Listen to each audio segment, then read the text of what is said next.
খুব সহজ একটি পরীক্ষার সাহায্যে আমরা স্থির তড়িৎ সম্বন্ধে প্রাথমিক ধারণা তৈরি করব। আমাদের কাছে আছে কিছু কাগজের টুকরো এবং একটি পেন। এই পেনটাকে কাগজের টুকরোগুলোর কাছে নিয়ে গেলে দেখা যাচ্ছে যে পেনের মধ্যে কোনো কাগজের টুকরো লেগে যাচ্ছে না।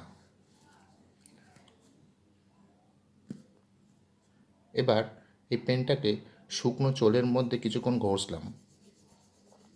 শুকনো চুলে কিছুক্ষণ ঘষার পরে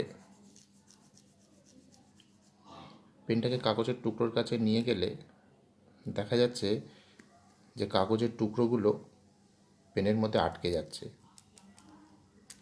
যদি আরও বেশিক্ষণ ধরে ঘষা হয়